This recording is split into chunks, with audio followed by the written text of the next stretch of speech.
Eu nunca imaginei que o dia em que contei sobre meu divórcio seria o mesmo dia em que minha própria família me expulsaria emocionalmente da vida deles. Meu pai disse que minha separação era humilhante para a família. Minha irmã, Vitória, completou dizendo que eu não valia nada por ter sido traída. Naquele almoço de domingo, percebi uma verdade dura: eles nunca me enxergaram. Mas o que eles não sabiam é que tudo estava prestes a mudar. Enquanto me chamavam de fracasso, minha vida seguia um caminho que eles jamais poderiam imaginar.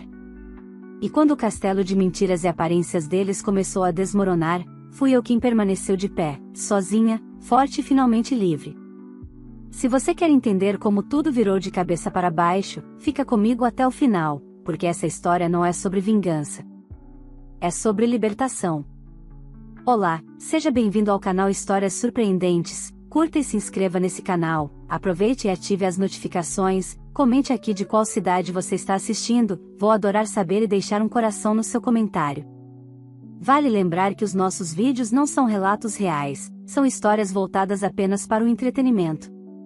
Toda a criação e edição são feitas pelo proprietário do canal.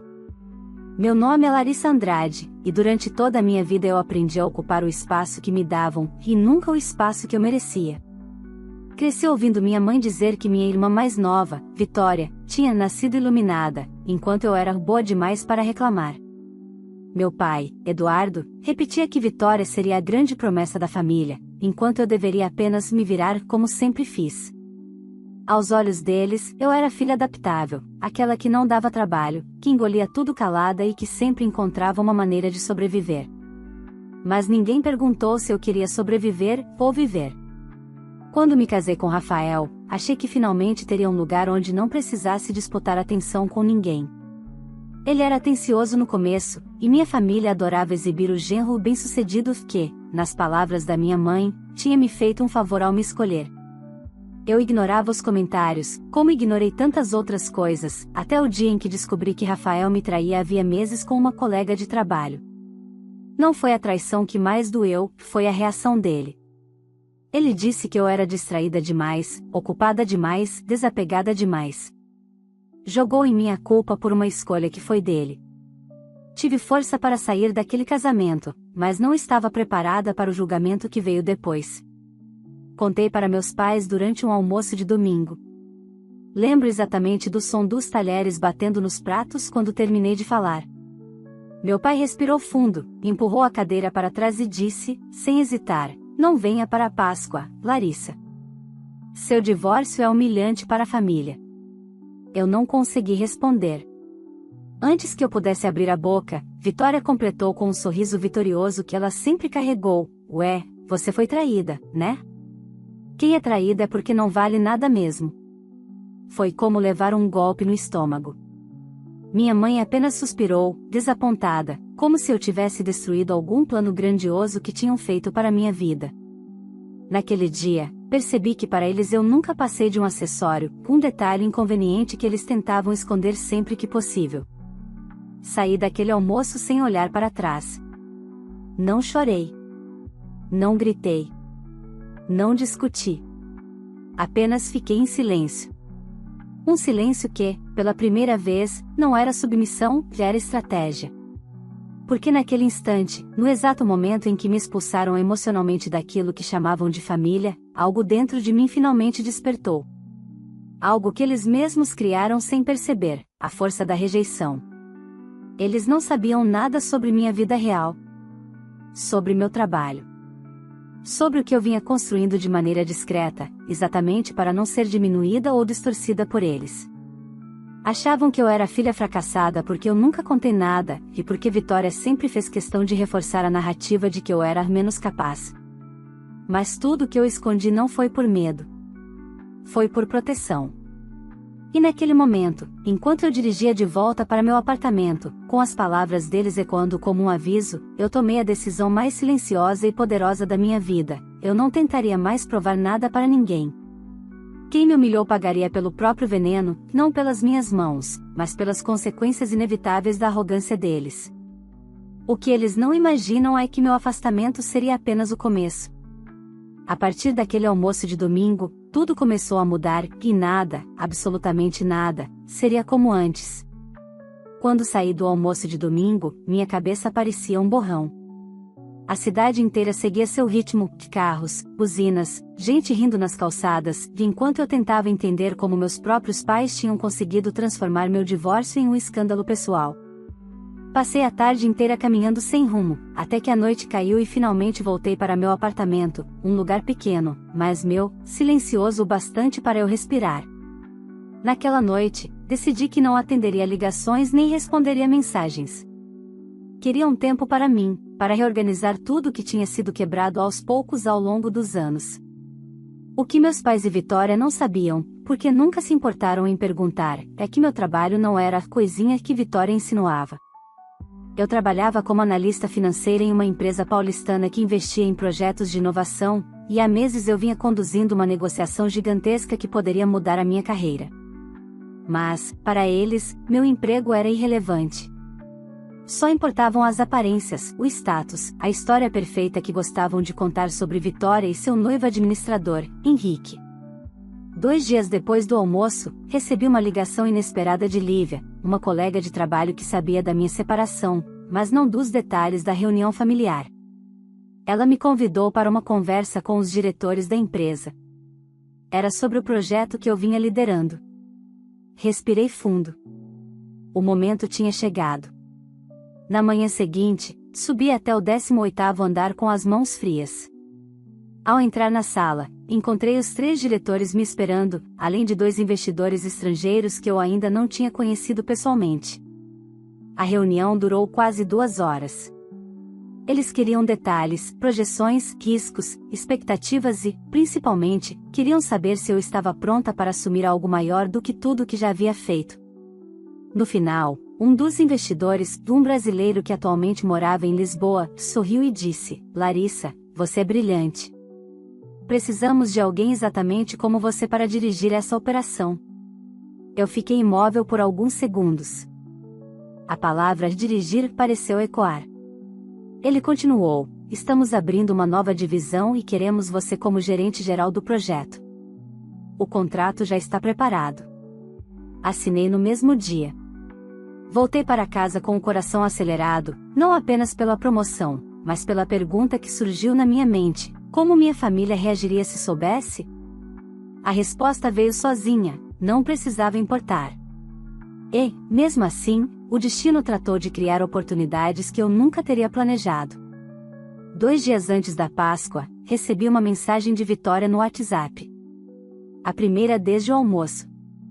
"Amanhã vai ter um jantar de boas-vindas para a família do Henrique. A mãe dele perguntou se você vai." Eu reli aquilo 3 vezes. Era óbvio que Vitória não queria que eu fosse, mas precisava fingir educação na frente da futura sogra. Respondi apenas: "Não." Ela demorou menos de 1 minuto para mandar outra mensagem. "Melhor assim. Você ainda está com aquela cara de quem foi deixada. Não pega bem." Eu não respondi. Mas algo dentro de mim mudou naquele instante. Não era raiva. Era clareza. De repente, tudo parecia mais fácil de enxergar. As humilhações nunca foram sobre mim, foram sobre como eles precisavam me manter pequena para que Vitória continuasse brilhando. Na manhã da Páscoa, enquanto eles se preparavam para o almoço do qual eu estava oficialmente proibida, eu coloquei meu melhor blazer, arrumei o cabelo e fui para a sede da empresa. Era o dia da primeira reunião oficial como gerente geral. Entrar naquela sala, cercada de pessoas que realmente viam meu valor, me deu uma sensação que eu nunca tinha sentido na vida: pertencimento. Depois da reunião, o diretor executivo me chamou para conversar em particular. "Larissa, você vai viajar para Brasília na próxima semana. O Ministério da Economia quer conhecer o projeto de perto. Estamos encaminhando tudo com seu nome como responsável principal." Brasília. Ministério. Responsável principal. Enquanto descia para o estacionamento, percebi algo simples e poderoso: minha vida estava crescendo exatamente no momento em que minha família tentava me reduzir ao nada. E isso era apenas o começo. A semana seguinte começou com uma intensidade que eu não vivia há muito tempo. Entre reuniões, relatórios e a preparação da viagem para Brasília, quase não tive tempo para pensar na minha família, até que, na quinta-feira à noite, recebi uma ligação do meu pai. O nome dele piscou na tela e, por um segundo, meu coração vacilou. Atendi achando que talvez fosse algo sério. Mas a voz dele veio fria, prática, como se estivesse ligando para um funcionário. Larissa, sua mãe disse que você não apareceu na Páscoa. Achei falta de respeito. Suspirei. Nada novo. Pai, o senhor pediu para eu não ir. Ele ignorou, como sempre ignorava qualquer coisa que contrariasse a narrativa que queria manter. Vitória ficou muito chateada. Ela disse que tentou ser educada com você. Educada, eu pensei. As palavras de Vitória, você foi traída, não vale nada mesmo, ecoaram na minha mente. Pai, eu estava trabalhando, respondi, sem entrar em detalhes. Trabalhando em quê? Até hoje ninguém sabe o que você faz direito. Essa sua instabilidade preocupa. Vitória e Henrique estão construindo uma vida sólida. Você deveria tentar aprender com eles. A velha comparação. Como se fosse um mantra. Tenho uma viagem a trabalho na próxima semana, respondi, apenas para encerrar o assunto. Meu pai riu, não de sarcasmo, mas de descrença. Viagem? Você? Para onde? Brasília. O silêncio dele durou longos segundos, e pela primeira vez não foi o silêncio de indiferença. Era surpresa. Brasília? Pra quê? Eu poderia ter dito tudo. Poderia ter contado sobre minha promoção, sobre a apresentação no ministério, sobre a responsabilidade que me entregaram. Mas algo em mim endureceu. De repente, percebi que não queria dividir nada com ele. Meu crescimento não era moeda de troca. Não precisava ser validado por quem nunca me enxergou. Trabalho, repeti. Boa noite, pai. Desliguei antes que ele respondesse. No dia seguinte, embarquei para Brasília. O sol forte, o ar seco e a imensidão arquitetônica do plano piloto me deram a sensação de estar entrando em uma vida completamente nova. Cheguei ao ministério no final da manhã, acompanhada do diretor executivo da empresa. As salas amplas, o murmurinho de assessores, o peso das decisões acontecendo em tempo real, tudo aquilo despertava em mim um senso de propósito que eu nunca tinha sentido na minha própria casa. Durante a reunião, apresentei o projeto com a calma de quem finalmente reconhecia o próprio valor. Mostrei números, projeções, alternativas de investimento, riscos e soluções. Quando terminei, um dos secretários especiais me encarou com atenção. Você que estruturou isso tudo? Sim, respondi. Ele sorriu, impressionado. Então é com você que eu quero falar daqui pra frente. Sua visão é muito acima da média. Aquela frase teria feito qualquer pessoa vibrar, mas, para mim, teve um efeito ainda maior. Era como se todas as vozes que tentaram me diminuir ao longo da vida estivessem sendo apagadas, uma a uma. Saímos do ministério com um compromisso de parceria oficializado para as semanas seguintes. No voo de volta para São Paulo, meu celular estava cheio de notificações, todas da minha família. Vitória tinha mandado. Você não respondeu, pai. Ele só quer saber onde você tá metida. E depois, Henrique disse que te viu no aeroporto. Você tava indo para Brasília? Não entendi. Henrique, claro. Ele trabalhava ocasionalmente em Brasília devido à empresa do pai. O fato de ele me ter visto parecia ter despertado mais curiosidade do que preocupação genuína. Ignorei as mensagens. No sábado de manhã, minha mãe ligou. Eu ainda estava com a mala aberta no sofá quando atendi. Larissa, o que você está aprontando? A frase não veio como pergunta. Veio como acusação. Trabalhando, mãe. Ela bufou. Vitória disse que você mentiu. Disse que não tem motivo para ir a Brasília. Que viajou para chamar a atenção. Você não tem vergonha? Eu sorri, não de ironia, mas de libertação. Pela primeira vez na vida, eu sabia exatamente quem eu era, e eles não tinham a menor ideia. Mãe, eu preciso me arrumar. Tenho outra reunião em 1 hora. Reunião? No sábado. Sim. Trabalho real tem dessas coisas. Desliguei. Naquele mesmo dia, o diretor executivo da empresa me chamou para uma reunião extraordinária. O projeto havia sido aprovado para a segunda fase e, com isso, eu receberia um bônus inicial de R$ 180 mil, além de um aumento significativo no salário. Foi quando ele me contou, quase casualmente, que alguns dos nomes envolvidos na negociação conheciam Henrique, e que, na próxima semana, ele provavelmente seria convidado para uma conversa sobre possíveis conflitos de interesse. Eu levei alguns segundos para entender o impacto disso. Se Henrique fosse investigado, Vitória iria surtar, e minha família culparia justamente quem sempre foi a vítima. Mas eu não fiz nada para prejudicar ninguém. Apenas fiz meu trabalho, e, pela primeira vez, ele estava sendo visto. E, sem perceber, minha família tinha acabado de entrar em um caminho sem retorno. A segunda-feira seguinte começou com um clima estranho na empresa. Assim que cheguei, percebi olhares curiosos demais, sussurros demais nos corredores, como se algo tivesse acontecido durante o final de semana. Minha primeira suposição foi que havia algum novo desdobramento sobre o projeto, mas antes mesmo de entrar na minha sala, encontrei Lívia me esperando. Larissa, você sabe do Henrique? Ela perguntou, baixando a voz. Meu coração acelerou, mas me mantive neutra. Não. O que houve? Ela olhou ao redor antes de continuar. Ele foi afastado temporariamente do setor de Brasília. Tem uma investigação interna acontecendo. Fiquei em silêncio. O choque não era pelo acontecimento em si, mas pela rapidez com que tudo estava se desenrolando. Eu não tinha feito absolutamente nada contra Henrique, e ainda assim a vida parecia ter decidido seguir seu próprio caminho, um caminho que minha família não conseguiria controlar. Lívia continuou, pelo que parece, alguém questionou um possível conflito de interesses. Ele já estava sendo observado há algum tempo. E então ela me encarou com uma expressão cúmplice. E, honestamente, quando sua apresentação ganhou força em Brasília, muita coisa veio à tona. Aquilo me pegou de surpresa. Meu trabalho estava abrindo portas para mim, mas estava, de alguma forma, fechando portas para quem tinha me desprezado a vida inteira. Voltei para minha sala e tentei concentrar-me nos relatórios, mas meu celular vibrou sem parar. Vitória, claro. A primeira mensagem dizia: o que você fez?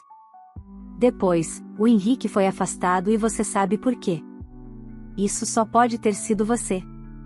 Você quer acabar com a minha vida, né?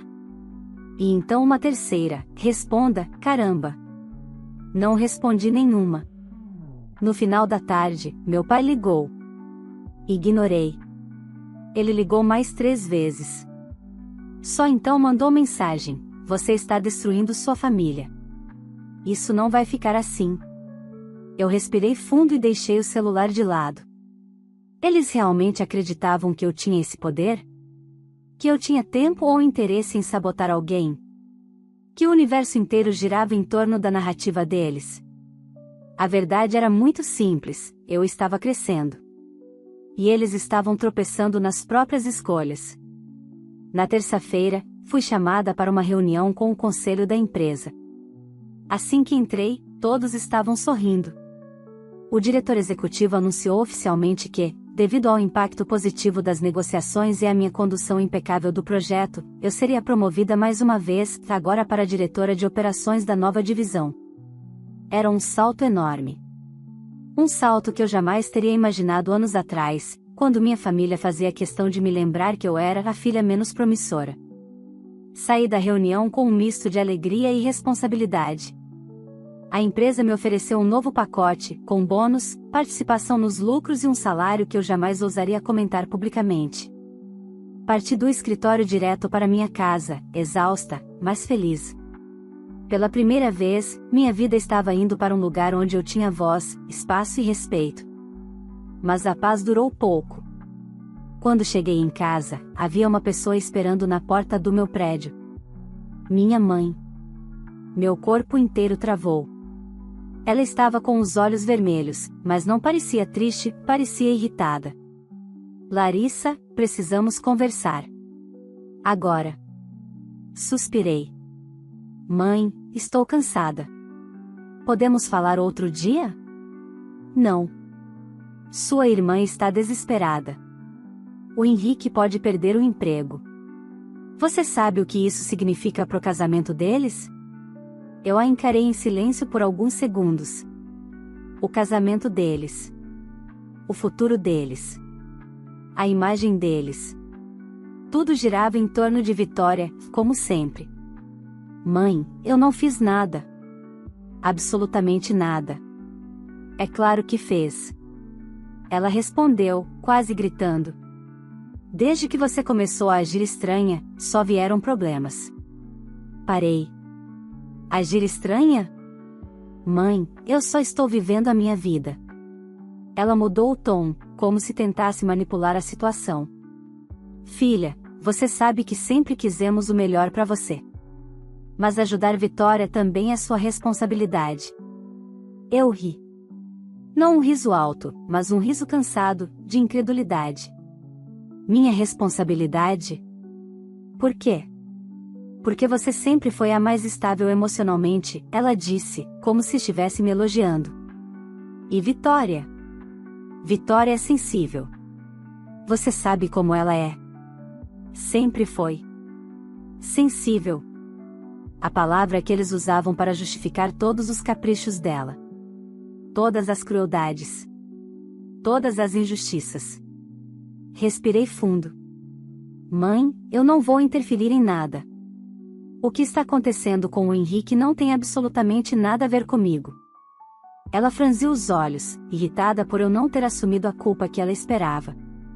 Larissa, você está indo longe demais. Sua irmã está arrasada. Se o noivado acabar, você vai carregar isso nas costas. Eu a olhei com calma. Não, mãe. Cada um carrega suas próprias escolhas. E Vitória finalmente está carregando as dela. Minha mãe me encarou por alguns segundos, completamente atonita. Depois virou as costas e entrou no carro sem dizer mais nada. Enquanto eu subia para o meu apartamento, percebi uma coisa simples e libertadora: eu não precisava provar nada. Não precisava explicar nada. E não precisava carregar ninguém. Meu caminho estava apenas começando. O deles estava apenas desmoronando. Os dias seguintes se transformaram em uma onda de acontecimentos que eu jamais teria previsto, mas que, de alguma forma, pareciam ter sido habilmente construídos pelo próprio destino. Enquanto minha carreira avançava em velocidade impressionante, a vida de Vitória e de Henrique desabava em um ritmo igualmente acelerado. Eu não precisava mover um dedo. Eles estavam colhendo o que plantaram durante anos. Na quinta-feira pela manhã, assim que cheguei à empresa, o diretor executivo me chamou à sala dele. Fechei a porta atrás de mim e encontrei-o com uma expressão séria demais para o horário. Larissa, preciso te informar de algo complicado. Por um instante, meu estômago apertou, mas me mantive firme. Pode falar. Ele respirou fundo. Recebemos um comunicado do Ministério. A investigação envolvendo o Henrique está avançando, e agora há indícios de favorecimento indevido em contratos anteriores. Isso abriu espaço para uma auditoria completa. Fiquei em silêncio. Não era ligeiro. Não era isolado. Era estrutural. O diretor continuou: é provável que ele seja desligado definitivamente do setor público e, dependendo do resultado, pode enfrentar consequências mais sérias. Meu coração não acelerou, que ao contrário, senti uma estranha paz. A verdade estava emergindo por conta própria. O que isso significa para o nosso projeto? Perguntei. Nada que prejudique. Pelo contrário. O Ministério está muito satisfeito com sua transparência e postura. Aliás, vão reforçar sua participação nas próximas fases. Concordei.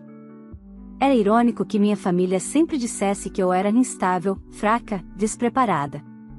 E agora eu era precisamente a pessoa que eles nunca imaginaram que eu seria, indispensável.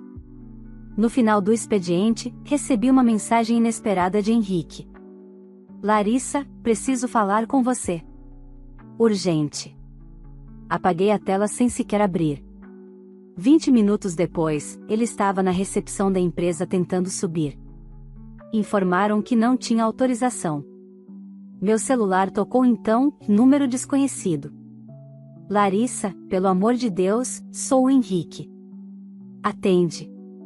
Respirei fundo e atendi apenas porque não queria que ele continuasse insistindo no prédio. Diga. A voz dele veio trêmula, desesperada. Eu sei que você não tem culpa. O problema é antigo, mas Vitória acha que tudo é sua responsabilidade. Ela está surtando. Minha mãe me pressionando. Meu pai me pressionando. E agora eu posso perder tudo. Havia uma dor real na voz dele, mas nem assim consegui sentir pena. Não depois de tudo. Henrique, eu sinto pela situação. Mas não posso fazer nada. Ele insistiu, você pode falar por mim no ministério. Dizer que nosso contato profissional é mínimo. Fechei os olhos, respirando fundo. Eu não posso interferir em uma investigação federal. Nem devo. Nem quero. Do outro lado, silêncio. Depois, ele murmurou, entendi. Vitória não vai aceitar isso. E desligou. Passei o restante da noite tentando não pensar nisso, mas meu celular vibrava sem parar.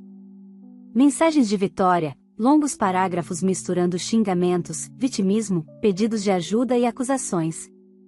Eu li apenas uma: você sempre teve inveja de mim. Sempre quis destruir tudo que eu tinha. Agora está feliz? Bloqueei. No sábado, fui pegar um café na padaria perto do meu prédio quando vi minha mãe sentada no banco da praça em frente. Ela se levantou como se estivesse esperando por mim há horas. Filha, por favor, me escuta. Eu suspirei. Mãe, eu realmente não quero discutir isso. Vitória está mal. Ela não dorme há dias. Você é a irmã dela, Larissa. Por que está fazendo isso? Aquela frase atravessou meu peito como um golpe. Mãe, eu não estou fazendo nada. Está, sim. Ela insistiu, com lágrimas nos olhos. Desde que você começou com essas viagens, essas reuniões, essa arrogância, tudo ficou pior. Arrogância. Para eles, sempre que eu tentava ocupar meu próprio espaço, isso se chamava arrogância. Eu não vou me culpar por escolhas que não fiz. Respondi calmamente. Mas minha mãe não ouviu. Ela nunca ouvia. Vitória disse que você fez isso por vingança. Que você sempre guardou rancor de quando ela recebia mais atenção. Eu ri. Um riso amargo, mas sincero. Mãe, eu passei a vida inteira sendo ignorada. Esquecida. Diminuída. Não é rancor. É apenas a verdade. Ela enxugou as lágrimas e respondeu com uma sinceridade cruel: se você não ajudar sua irmã, você não faz mais parte dessa família. E naquele momento, tudo se encaixou. Todas as feridas antigas, todos os silêncios impostos, todas as humilhações pontuais culminavam ali, naquela frase. Eu respondi com calma: então está decidido. Ela arregalou os olhos. O quê? Eu não faço mais parte dessa família. Sem elevar a voz, sem lágrimas, sem drama. Só a verdade que eu precisava dizer desde a adolescência. Ela ficou imóvel, como se não tivesse entendido. Ou, talvez, como se nunca tivesse imaginado que eu ousaria. Mas eu ousei. Voltei para casa leve, pela primeira vez. Na segunda-feira, recebi uma ligação do ministério. Queriam que eu representasse o projeto em uma coletiva no fim da semana. Era uma honra que normalmente iria para alguém muito acima da minha posição anterior. Mas agora, era eu quem ocupava esse lugar. E enquanto eu me preparava para essa nova fase, uma coisa ficou clara: Vitória, meus pais, Henrique, todos estavam caindo. Não porque eu desejava, mas porque sempre construíram a vida apoiados em máscaras. E máscaras sempre racham. Mais cedo ou mais tarde. A minha, por outro lado, finalmente tinha caído, e tudo que restou foi a pessoa que eu sempre fui, mas nunca permitiram que eu fosse. O melhor ainda estava por vir. Para mim. E, para eles, o inevitável. A coletiva de imprensa no ministério estava marcada para sexta-feira, às 10 da manhã. Passei a semana inteira me preparando, revisando números, estudando projeções e organizando dados. Não porque eu duvidasse da minha capacidade, mas porque aquele momento representava muito mais do que um passo profissional. Era a confirmação pública de quem eu realmente era, e de quem sempre fui. Na noite anterior à coletiva, meu celular tocou. Era um número conhecido demais para ser ignorado, meu pai. Respirei fundo e atendi, não por vontade, mas por curiosidade. Larissa, precisamos conversar. A voz dele não estava firme como de costume. Parecia fraca, quebrada. O que houve, pai? Ele demorou alguns segundos para responder. A situação da sua irmã está fora de controle. O noivado acabou. O Henrique foi desligado definitivamente. E agora ele está sendo investigado pela controladoria. Vitória está destruída. Eu fechei os olhos por um instante. Não por pena, mas por exaustão emocional. Era tudo tão previsível. Pai, sinto pelo que vocês estão vivendo. Mas isso não tem nada a ver comigo. Tem, sim. Ele respondeu, a voz repentinamente mais dura. Você se afastou justamente quando a família mais precisava de você. Sua irmã sempre foi sensível e você sabia disso. Você deveria ter ajudado. A palavra novamente. Sensível. Respirei fundo. Pai, eu não posso carregar responsabilidades que não são minhas. Mas você é da família. Não mais, respondi, calma como nunca estive na vida. O silêncio que veio depois dessa frase pesava tanto que parecia atravessar o fone. Ele tentou reagir, tentou dizer algo, mas desistiu no meio da frase e desligou sem se despedir. Fui dormir com uma sensação estranha, não era tristeza, nem felicidade. Era simplesmente liberdade. Na manhã seguinte, ao entrar na sala de imprensa do ministério, me deparei com câmeras, microfones e jornalistas de vários veículos alinhados. O secretário especial me cumprimentou com entusiasmo. Vamos mostrar ao país o seu trabalho, Larissa. Você merece. Fiz minha apresentação com confiança, clareza e firmeza. Quando terminei, a sala inteira aplaudiu, não por formalidade, mas por reconhecimento genuíno. Era impossível não lembrar de todos os anos em que me disseram que eu não era boa o suficiente. Ali, naquele palco, percebi que não havia mais nada para provar. Saí do ministério com o telefone cheio de mensagens. Algumas de colegas, outras de figuras importantes do setor. Entre elas, uma do secretário, parabéns.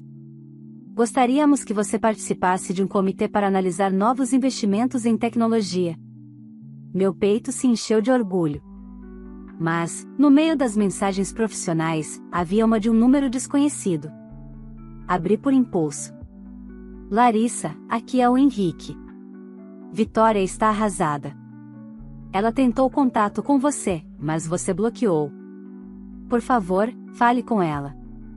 Pelo menos uma vez. Ela acha que perdeu tudo. Eu fechei o celular. Não respondi. A vida deles caía aos pedaços e, pela primeira vez, não era culpa minha. Era consequência das escolhas que sempre acreditaram que nunca teriam repercussões. No sábado, ao voltar para casa, encontrei um envelope preso à porta do meu apartamento. O nome escrito à mão denunciava a remetente, minha mãe. Abri. A carta começava com frases que tentavam parecer emocionais, mas logo revelavam a verdadeira intenção: você precisa voltar. A família tem que se unir. Sua irmã está doente de nervoso. Você está indo longe demais. Não achamos justo você ficar crescendo enquanto sua irmã sofre. É sua obrigação como filha ajudar. Ri. Sozinha, no corredor. Um riso leve, de alguém que finalmente entendeu o jogo por trás do discurso. Minha mãe não queria a minha presença. Queria meu apoio emocional para a vitória. Queria meu sucesso como escudo social. Queria minha estabilidade para compensar o caos que eles mesmos criaram. E eu não tinha mais energia para alimentar ilusões dos outros. Guardei a carta na gaveta do rack, não por apego, mas como lembrança de quem eu nunca mais permitiria que me definisse. Nos dias seguintes, minha vida continuou avançando em silêncio, com dignidade. O comitê do ministério foi aprovado. Minha empresa anunciou uma expansão que eu lideraria. Recebi uma proposta para palestrar em um evento internacional de inovação. O mundo parecia se abrir para mim. E eu permiti que isso acontecesse sem pedir permissão a ninguém. A essa altura, Vitória havia tentado contato mais de 20 vezes com novos números, e ambos os meus pais mandaram mensagens longas dizendo que eu estava sendo cruel, orgulhosa, ingrata. Mas eu já não sentia nada ao ler. Nada mesmo. Apenas distância, uma distância saudável, necessária e finalmente construída por mim. No fim de abril, recebi uma última mensagem, vinda do celular do meu pai: se você não quer sua família, tudo bem. Mas saiba que, um dia, você vai se arrepender. A porta vai continuar aberta, mas você é quem escolhe não entrar. Apaguei sem hesitar. Porque a porta que eles queriam manter aberta não era uma porta de amor, era uma porta de controle, de conveniência e de manipulação. E eu tinha, finalmente, fechado a porta do lado certo. Hoje, enquanto escrevo estas palavras, estou sentada diante da janela do meu novo apartamento, maior, mais iluminado e mais silencioso. Um espaço que construí sozinha, com meu trabalho, minha disciplina e minha capacidade de renascer. Minha família sempre disse que eu era a filha mais fraca. A menos promissora. A que não valia nada. Talvez eles nunca percebam, mas foi justamente por isso, exatamente por isso, que eu encontrei força para construir tudo o que tenho hoje. Eu não reatei com eles. Não reatei com Vitória. E nunca vou reatar. O amor que busquei por tanto tempo. Eu encontrei em mim mesma. E essa foi, e sempre será, a maior vitória da minha vida. Se essa história tocou seu coração e te fez refletir sobre até onde devemos ir para proteger nossa paz, não esqueça de curtir esse vídeo, porque isso ajuda muito o canal a alcançar mais pessoas. E se você é novo ou nova por aqui, se inscreva e ative o sininho para receber todas as próximas histórias emocionantes que trago para vocês. Agora me conta nos comentários, você faria o mesmo que a Larissa fez? Você teria coragem de se afastar de uma família que nunca reconheceu o seu valor? Quero muito saber a sua opinião. E aproveita e escreve também de qual cidade você está assistindo, porque eu sempre passo nos comentários para deixar um coração especial para quem acompanha o canal com tanto carinho. Compartilhe esse vídeo com alguém que precisa ouvir essa mensagem hoje, alguém que talvez esteja passando por algo parecido e precise lembrar que merece mais. Muito obrigada por estar aqui. Até a próxima história. Vale lembrar que os nossos vídeos não são relatos reais, são histórias voltadas apenas para o entretenimento. Toda a criação e edição são feitas pelo proprietário do canal.